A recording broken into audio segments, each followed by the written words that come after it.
ஒரு ஆண் ஆணிட சிறப்பான வாழ்க்கை அந்த வாழ்க்கையை பங்கு வகிப்பது அந்த சிறப்பான வாழ்க்கைக்கு காரணமாக இருக்க போவது அவரது தாயா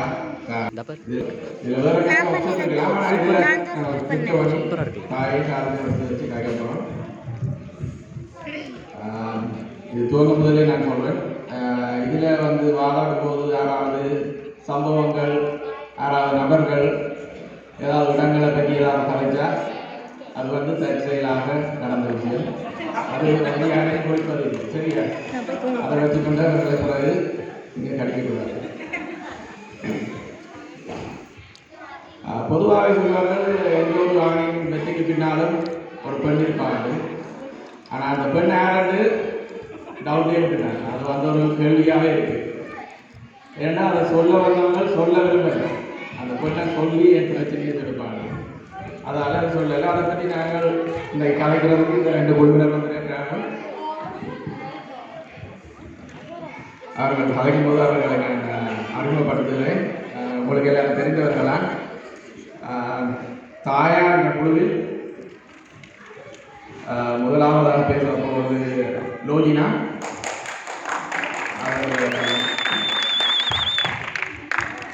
அவர் ஒரு சிறந்த தாய் என்பது எல்லாருக்கும் தெரியும். அந்த தாங்கிற நிலையை இந்த எல்லாருக்கும் பழக்கப்படுத்தி அவர் எப்படி வந்து ஒரு ஆண்ட அவருக்கு 4 ஆம்பளை பிள்ளைகள். அதுக்கு அதாவது அவருக்கு நிறைய அனுபவம் இருக்குது. அந்த ஆண்களை எப்படி வளர்க்கிறது, அவர்களை எப்படி வெற்றிக்கு கொண்டு போகிறது இப்போ அவர்கள் சொல்ல போகிறது நாங்கள் கேட்கலாம். அடுத்தது அந்த குழுவில் கலைக்க போகிறது ஆண்டனி. அவர் நல்லா கலைப்பார். எல்லாரும் தெரியும். தமிழகத்தில் வந்து பிள்ளைகளை நாங்கள் வகுப்பில் விட்டுட்டு வழியில் இருக்கும்போது அவர் நிறைய விஷயங்களை கலைப்பார். நான் நினைக்கிறேன் இன்றைக்கு நிறைய அனுபவபூர்வமான விஷயங்களை பற்றி கதைப்பார் நினைக்கிறேன். அடுத்தது தாய் குழுவின் தலைமை பொறுப்பை தலைவர் நடா. அவர் சிறந்த பாடகர் எல்லாரும் தெரியும். இன்று அவரின் அடுத்த முகமான சிறந்த பேச்சாளர் என்பதை நாங்கள் பார்க்க போகிறோம். அதோடு அவர் சில பாடங்களை எங்களுக்கு சுவையாக வழங்குவார் என்று எதிர்பார்த்தேன். மற்றது அடுத்த குழுவில் நினைக்கிறேன் அடுத்த குழுவாக கொஞ்சம் பிரச்சனை இருக்கு. தாரமாட்டு விஷயத்தை கதைக்க வந்திருக்கிறார்கள். இதில் ஏதாவது பிளவிட்டால் அவர்களுக்கு நடக்க போகும் பிளவுகளுக்கு நாங்கள் பொறுப்பல்ல. அந்த குழுவில் வெங்கட்ராமன் அவர்கள் பேச போகிறார். மற்றது இல்லை இல்லை இப்போ அறிமுகம் இப்போ வந்து எல்லாரும் ஒன்றா பேச மாட்டார்கள். முதலில் அவர்களை அறிமுகப்படுத்த அவர் வந்து எங்கள் தமிழ்ச்சங்கத்தின் செயலாளர். சிறந்த ஒரு எல்லா விஷயங்களையும் கையெழுத்து நடத்தக்கூடிய ஒருத்தர். இன்று அதை பற்றி சிறப்பாக பேசுவார். அடுத்தது பார்த்திவன். அவர் வந்து அதை பற்றி பேச போகிறார் என்று சொல்ல தேவையில்லை. அவர் வந்து அதை வாழ்க்கையிலேயே அதை செய்து காட்டுவார். அவர் வந்து செல்வி அதை விட கொஞ்சம் அந்த செய்கிறத விட கொஞ்சம் எக்ஸ்ட்ராவாக இன்றைக்கு பேசுவார் நினைக்கிறேன். அடுத்ததாக சந்தீப். அவர்தான் இந்த குழுவின் தலைமை பொறுப்பை ஏற்றுக்கொள்வார். அவர் ஏற்கனவே பட்டிமன்றங்களில் பேசி பலரது பாராட்டுகளை பெற்றவர். சிறந்த பேச்சாளர். அந்த அந்த குழுவின் ஒரு பெரிய தூணாக இருப்பவர் என்று நினைக்கிறேன். எங்கேயோ இப்போ கலைவசம் இந்த குழுவினை வரவேற்பது.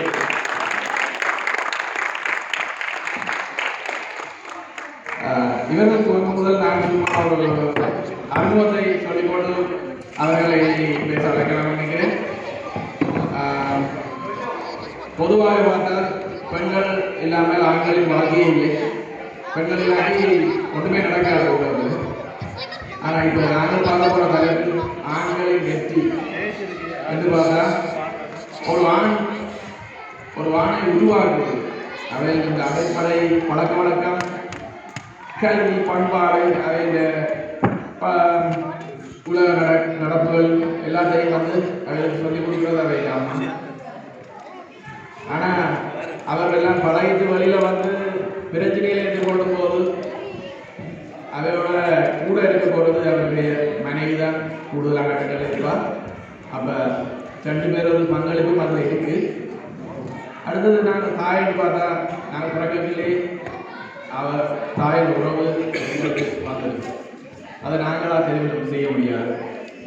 அப்போ ஒரு தாய்க்கு நிறைய பிள்ளைகள் இருக்குதுன்னு சொன்னால் அந்த தாய் ஒரு பிள்ளைகளை மட்டும் முக்கியமாக கவனம் எடுக்க கஷ்டமாக இருக்குன்னு நினைக்கிறேன். ஆனால் ஒரு மனிதன் என்று வரும்போது அவங்க இருக்கிற ஒரே புருஷன். அப்போ எப்படியோ அவரை வந்து புஷ் பண்ணியோ அவருடைய வாழ்க்கைக்கு முக்கியமாக அவர் தன்னுடைய முழு கவனத்தை செலுத்தி அவரோட நினைக்கிறது கூடிய பக்கத்தில் இருக்கு. அப்போ இந்த 2 பக்கத்திலேயும் நிறைய விஷயங்கள் கதைக்கிறது இருக்கு. இப்பொழுது முதலாவதாக நமது யோஜினா தாயை ஒரு ஆணின் வெற்றிக்கு முதல்வர் காரணமாக இருப்பதை பேசுவதற்காக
இதுக்கு உதவி செய்த திருமதி ஷியாமா அவர்களுக்கும் நன்றியை கூறிக்கொண்டு இந்த மேடையில் நான் பேசுவதை கேட்ட உங்கள் அனைவருக்கும் நன்றியை கூறிக்கொண்டு விடைபெறுகின்றேன். நன்றி, வணக்கம்.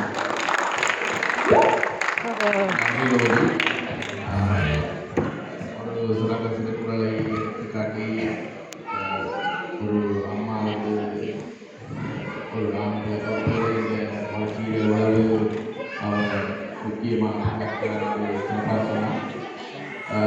ஒரு அம்மாவுக்கு ஒரு முறை தான் ஒரு மனைவிக்கு எக்கச்சக்கமான குணம் இருக்குது. திருக்குறள் பாப்போம் மற்ற அன்னைக்கு அதை பற்றி என்ன கதைக்கிறார்கள் என்று. மற்றது புரட்டை யோகி அவர்கள் சொன்னார். இது எல்லாரும் கவனமாக கவனித்துக் கொள்ளுவோம்.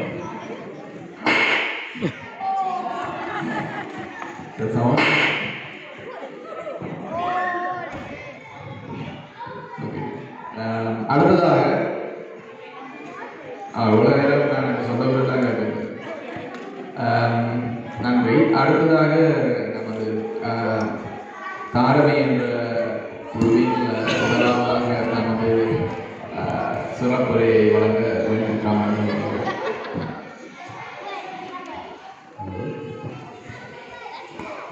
சபை தலைவர்களை வணங்கி என் தாயை வணங்கி பட்டிமன்ற நடுவர் அவர்களே மற்றும் சக பேச்சாளர் அவர்களை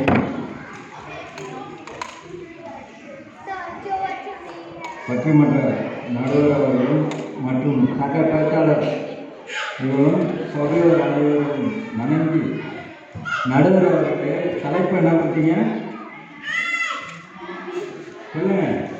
பல பேர் கேட்காம பேச வந்துக்கிற முதலாவது ஒரு ஒரு ஆணுக்கு அவர் வந்து அவருடைய சிறப்பான வாழ்க்கை அவரோட அம்மாவா அத்தி வர போடுறாங்க இல்லைன்னா தாய் வந்து விடுதலை பண்ணுவாங்க அப்படிங்களா? இப்போ யாரை வீட்டுக்கு வந்தீங்க நேற்று?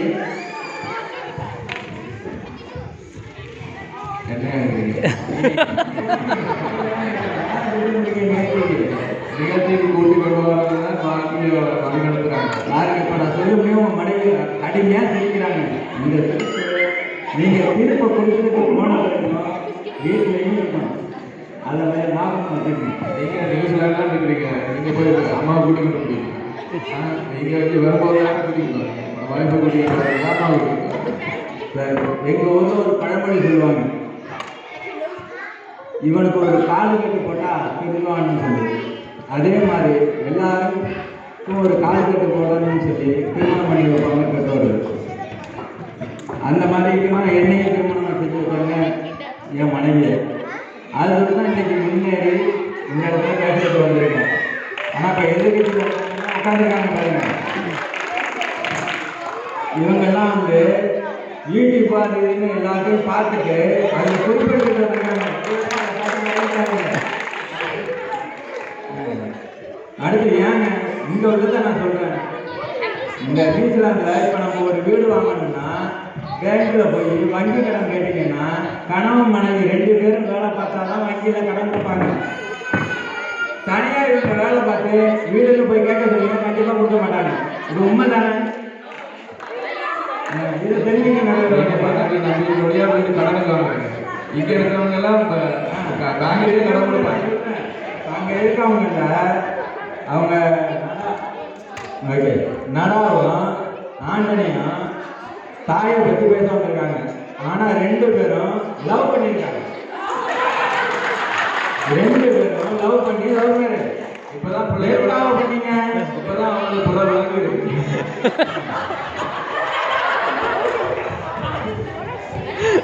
அதே மாதிரி அவங்க ஒரு தாயை பற்றி பேசுறதுக்கு ஒரு தாயே வந்திருக்காங்க.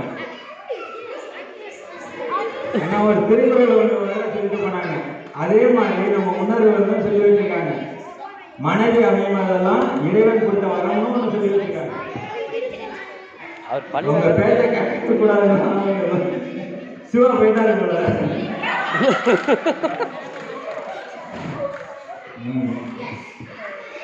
அதே மாதிரி அவங்க வந்து கை தட்ட சொல்லுங்க, கை தட்டுங்க. ஒரு கையை தட்டுங்க, ஒரு கையால் தட்டிக்கங்க. ஒரு கையால் தட்டினா ஓசை வராது. அதே மாதிரி உங்கள் வாழ்க்கையில் முன்னேறணும்னா மனைவி பக்கத்தில் இருந்தாலும் முன்னேற முடியும்.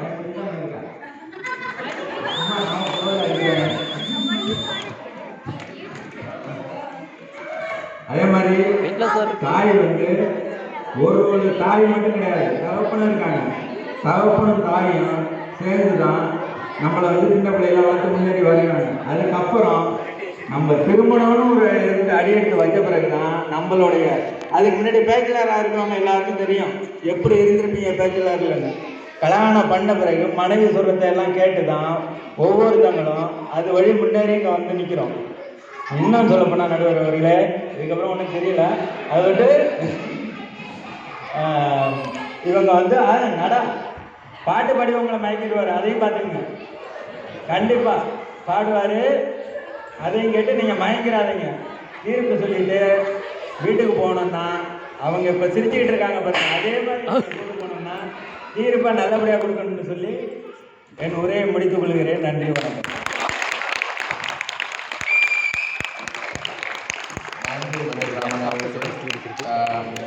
எதிர் அணியினருக்கு ஒரு சிறப்பான ஒரு போட்டியாக சிறந்த உதாரணங்களை காட்டி அவர்களை நேரடியாக தாக்கி அவர்களுடைய காதல் கல்யாணம் இந்த பிரச்சனைகளையும் பேசி இருந்தார்.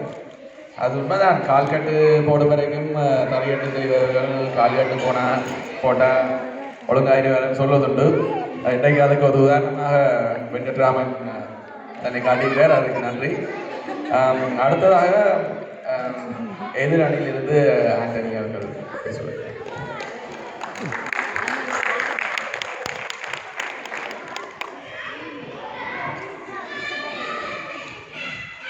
விழாவின் சிறப்பிக்க வந்திருக்கிறோம் உங்கள் அனைவருக்கும் என் இனிய தீபாவளி வாழ்த்துக்களை வணக்கத்தை வாதத்தை துவங்குகிறேன்.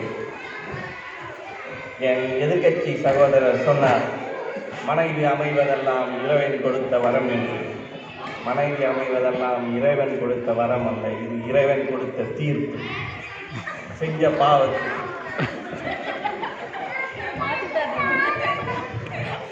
தாய் தன் குழந்தையை 10 மாதம் தன்னும் சுமந்து தன் உயிரை பணயம் வைத்து பெற்றெடுக்கிறார். தன் உடலை வருத்தி தாய்ப்பால் ஊற்றுகிறார்.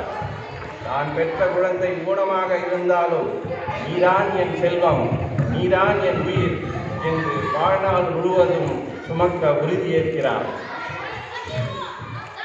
நடுவர் அவர்களே, திருக்குறளை போல சுருக்கமாக தெளிவாக 2 வரியில் சொல்கிறேன், விளக்கமாக கேட்டுக்கொள்ளுங்கள். எதிர்கட்சியினர் அவர்களும் குழம்பி போய் உங்களையும் குழம்பி விடுவார்கள். இதோ திருக்குறள். தாய் தன் உயிரை கொடுப்பார், தாரம் உன் உயிரை எடுப்பார். தாய் தன் உயிரை திருக்குறள் இருந்துச்சு, எடுப்பார். இவரா எழுதியிருக்காரு. உயிரோடு இருக்கிறீங்க. இதுல வருஷத்துல ஒரு நாள் வேலண்டைன்ஸ் டேன்னு வரும். அதில் தப்பிச்சுக்கிட்டாங்கன்னா வெட்டிங் டேல மாட்டிக்குவாங்க. அந்த நாள் வருதுனாலே கணவன்மார்களுக்கெல்லாம் அடி வயிறு கலங்கும். இது வாரண்ட் ஆஃப் ஃபிட்னஸ் மாதிரி. வருஷம் லைசன்ஸை ரெனியூவல் பண்ணிடணும். தப்புனா லைசன்ஸ் கேன்சல், பயந்து. இதில் பாருங்க, நான் என்னுடைய அம்மாவுக்கு தொலைபேசி அழைப்பு கொடுத்தேன் பஸ்ஸில். அம்மா, ஹாப்பி மதர்ஸ் டே. இப்போ என்ன இருக்கு அப்படின்னாங்க. இல்லைம்மா, இன்னைக்கு மதர்ஸ் டே, அதனால ஃபோன் பண்ணேன். அது கிடக்கட்டும், இந்த நாள் ஃபோன் பண்ணி என் குழந்தைக்கு உடம்பு சரியில்லை, நீ என்ன பண்ண? அதுதான் தாய், தன்னலமற்ற தாய். கொடுக்கறத வாங்கிப்பா, கொடுக்கலன்னா அமைதியாக இருப்பான். நமக்கு பிரபலமான தலைவர்கள் புத்தர், மகாத்மா காந்தியடிகள், அப்துல் கலாம், பாரத பிரதமர் மோடி, இன்னும் பலர் தன் தாயால் உயர்ந்தவர்கள், மனைவி இல்லாதவர்கள், இந்த உலகத்தையே உயர்த்தியவர்கள். இது உலகம் உணர்ந்த உண்மை. அன்னை தெரசா, அன்னை இந்திரா காந்தி தம்மை உலகத்திற்கு அர்ப்பணித்தவர்கள். தமிழகத்தில் ஒரு பெண்மணி தாயாக உருவெடுத்து சாகும் வரை ஆண்டு சென்றார். தாய்தான் மகன் வளர்ச்சிக்கு முக்கிய காரணம் என்பதற்கு நானும் ஒரு சாட்சி. என் அன்மாவின் அன்பும் பாசமும் கண்டிப்பும் தான் என்னை இம்மேடையில் நங்கூரமாக உயர்த்தி நிறுத்தியுள்ளது. இல்லையில் நான் இன்றைய சூழலில் எப்பொழுதோ எங்கோ அடித்துச் செல்லப்பட்டிருப்பேன். குடும்பத்தில் மகன் திருமணம் முடித்து மருமகள் வீட்டிற்கு வருகிறார். தாயின் கடமை தான் உள்ளபோதே தன் மருமகளை தாயாக்கி தான் பெற்ற மகனையும் தாயன்புடன் பார்த்து கொள்ள வேண்டும் என்று பாடுபடுகிறார். இதோ பாருங்கள், எங்களோடு ஒரு தாய், நானும் உங்களோடு போர்க்களத்துக்கு துணையாக வருகிறேன் என்று குடும்பத்துடன் ஜான்சி ராணியை போல் வந்து வீட்டிருக்கிறார். இந்த பக்கம் பாருங்கள், போய் அங்க என்னன்னு பார்த்துட்டு வாங்க. மாலை விழுந்தால் மனைவிக்கு, அடி விழுந்தால் கணவனுக்கு. பாவம் இந்த இப்போல்லாம் இந்த எமர்ஜென்சிக்காக நம்ம எப்பவும் ஒரு பேக் ரெடியாக வச்சுருக்கோம். அதில் எல்லா அத்தியாவசிய பொருளும் இருக்கும். இல்லை, இப்போ நான் கேம்புக்கு போகிறதுக்காக ஒரு பொருள் வச்சுருப்போம், ஸ்லீப்பிங் பேக். அது மாதிரி வீட்டில் எப்பவும் ஒரு பேக் ஒழிச்சு வச்சுருப்பாங்க, அதில் எல்லாத்தையும் போட்டு. எப்போ வீட்டில் ஏதாச்சும் பூகம்பத்தை கலக்கி விட்டுறது.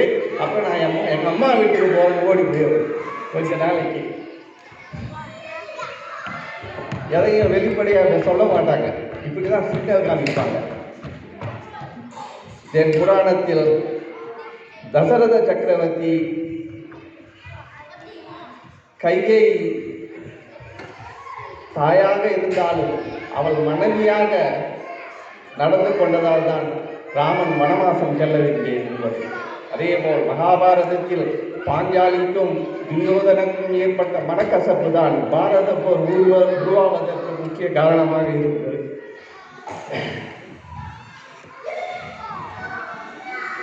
தாய்மையை போற்றி நடுவர் அவர்களே, தாய்தான் தன் மகன் வளர்ச்சிக்கு முக்கிய காரணம் என்று என் வாதத்தை முடித்து வாய்ப்பளித்தமைக்கு நன்றி கூறி விடைபெறுகிறேன். வணக்கம். நீங்கள் சொல்லும்போது தான் ஞாபகம் வந்தது, அந்த அம்மா வீட்டுக்கு போகிறேன்னு சொல்லி ஒரு பேக் வச்சுருக்கேன். அந்த டைமில் தான் அவர்கள் நிறைய வளர்ச்சி அடைவார்கள். அதற்காக தான் போய் வருவார்கள். அடுத்ததாக தாழ்மை என்ற அணிக்காக பார்த்து மக்கள் தமது வாதத்தை வழங்குவார்கள்.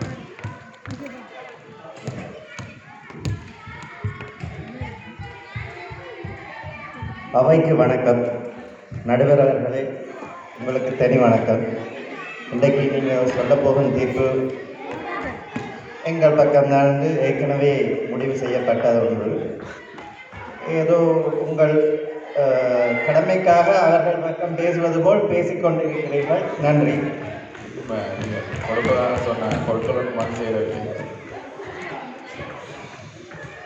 சரி, காலம் காலமாக எங்கள் தமிழ் வழக்கத்தில் உலாவரும் ஒரு ஔவையாரின் தனிப்பாடல் ஒன்று உள்ளது. தாயோடு அறுசுவை போம், தந்தையோடு கல்வி போம், சேயோடு தான் பெற்ற செல்வம் போம், ஆய வாழ்வு உற்றாருடன் போம், உடன் பிறப்பார் தோள் வலி போம், பொற்றாலியோடு எல்லாம் போம் அல்லது எவையும் போம். நடுவரே, இந்த பாட்டுக்கு அர்த்தம் நான் சொல்லி உங்களுக்கு தெரிய வேண்டியதில்லை. இது ஔவையார் சொன்னது, வெகு காலத்துக்கு முன் சொன்னது. ஔவையார் ஒரு ஞானி. அவர் சொன்ன பல விடயங்களை நாங்கள் தொடர்ந்து எங்கள் வாழ்க்கையில் கடைப்பிடிக்க முயற்சி செய்கின்றோம், எங்கள் பிள்ளைகளுக்கும் சொல்லித் தருகின்றோம். இன்று நான் இதை வாசிப்பதற்கு காரணம் எனது தாய் நேற்றிரவு நீ என்ன தலைப்பில் பேச போகிறாய் என்று கேட்டு அதுக்கு பிறகு எனக்கு இந்த ஔவையாரின் தனிப்பாடலை எழுதி கொடுத்து, நீ பேசுவது சரியான பக்கம், நீ பேசிவிட்டு வா என்று சொல்லி அனுப்பினார். கட்சி மாறிவிட்டீர்களா? வடிவேல் மாதிரி இருக்கிற மேடையிலேயே மற்ற கட்சிக்கு தாவும் வெள்ளமை உங்களுக்கு உண்டு. நான் சொல்வது உங்களுக்கு கொஞ்சம் விளங்கவில்லை. இந்த பாட்டின் பொருளில் மிக செறிவான அர்த்தம் உள்ளது. அது எங்கள் அணியின் பக்கம் உள்ளது. அதைத்தான் சொல்கிறேன். அதை சொல்லிக் கொடுத்தது உங்கள் தாய். அதை சொல்லி தந்தது என் தாய். ஏனென்றால் அவரது வாழ்க்கையில் தாயாக இருக்கும் காலமெல்லாம் அவர் தாரமாகவும் இருந்திருக்கிறார். அவருக்கு அதன் முக்கியத்துவம் முழுமையாக விளங்கி இருக்கின்றது. அதனால் தான் அவர் எனக்கு இந்த உதவியை செய்தார். சரி, நடைமுறைக்கு வருவோம். இன்றைக்கி நான் இந்த பட்டிமன்றத்துக்கு வீட்டில் வெளிக்கிடைக்க வீட்டில் கார்டனிங் செய்து போட்டு மேலே போய் சரியாக களைப்பாக இருந்துச்சு, ஒன்றும் செய்யலாது. இப்போ பார்த்தேன், கொஞ்சம் குளிச்சு போட்டு வரவன்ட்டு பார்த்தா கட்டில் இந்த ஷர்ட் அயன் பண்ணி இருக்கு. இந்த ஷர்ட் பாக்கெட்டில் ஒரு சீப்பு இருக்குது, ஒரு பேனை இருக்குது, நான் பேச வேண்டிய நோட்ஸ் எல்லாம் இருக்குது. இப்போ நான் எவ்வளோ பேசுகிறேன், இது நான் நினைக்கிறேன் இந்த 2வது தரம் பட்டிமன்றத்தில் பேசுகிறது பிரசிடென்ட்டில். அப்போ இது இந்த முன்னேற்றத்தின் ஒரு படி, நடைமுறையில் இந்த முன்னேற்றத்தின் ஒரு படி. எனக்கு ஒரு நல்ல அனுபவம்.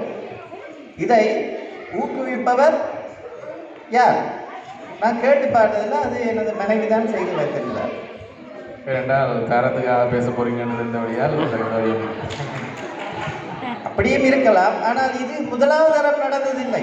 தான் எங்கே வெளிக்கிட போனாலும் இப்படித்தான் எங்கள் வீட்டில் நடக்கும் இல்லையா ராதி? ஓகே, ஆந்தனி அவர்களின் வாதத்துக்கு வருகிறேன். அவர் சொன்னார் ராமர் கைகேயி என்ற கதை சொன்னார். உண்மையா ராமர் நடுவர் அவர்களே காட்டுக்கு போனது யாருடன்? ராமர் காட்டுக்கு போனது லக்ஷ்மணன் மற்றும் சீதை. உங்கள் வாய் பொன் பொன் அள்ளி போடவர். சீதை என்பவர் ராமருக்கு யார்? உங்களுக்கு தெரியாதா? இல்லை உங்கள் வாயா கேட்க வேண்டும். தாரமா தாயா? அதுதான் வெற்றி. அதுக்கு பிறகு என்ன இங்கே கதை? ஆர் அந்த ராமனை காட்டுக்கு அனுப்ப வேண்டிய நடவடிக்கைகள் பின்புலத்தில் செய்தது யார்? அது கைகேயி. அந்த சுற்றுவட்டார தாய்களை கூடாம். அதுக்கும் பெற்றதாய்க்கும் சம்பந்தம் இருக்கிறார் இல்லை. ஆனால் இங்கே எங்கள் எதிர்த்தரப்பினர் அதை ஒரு அவர்கள் பக்கம் சார்பான ஒரு வாதமாக எடுத்துக்கொண்டது கொஞ்சம் வியப்பை அளிக்கின்றது. அங்கே ஒரு பாயிண்ட்டும் இல்லை. இதற்கான பதிலடி அவர் தயாரித்துக் கொண்டிருக்கிறார். அதனால் நானும் சொல்லவில்லை. இன்னொரு விடயம் ஆந்தனி அவர்கள் சொன்னார். அவர் சொன்ன முக்கியமானவர்களின் பட்டியலில் காந்தியும் இருந்தார். அவர் எந்த காந்தியை குறிப்பிட்டார் என்று தெரியவில்லை. அந்த மொட்டை தலையுடன் இந்தியன் ரூபாய்களில் இருக்கும் காந்தியை சொல்லியிருந்தால் அவருக்கு கல்யாணமாகி கஸ்தூரிபாய் என்ற ஒரு மனைவி இருந்தது எனக்கு நன்றாக தெரியும். அவர் கல்யாணம் முடிக்காமல் நிறைய பெருமைகளை அடைந்தார் என்று சொல்லி விட்டு சென்றார். அது எனக்கு கொஞ்சம் பிழையாக தெரிந்தது. பிழையானதே தான். சரி, இதுக்கு எல்லாத்துக்கும் முடிவில்லை. நான் சொல்ல வேண்டியது என்னென்றால், ஒரு ஆணின் சொல்ல வருவது என்னென்றால், ஒரு ஆணின் வாழ்க்கையில் தாய் ஒரு நாளும் முக்கியம் இல்லாத ஒரு ஆள் இல்லை.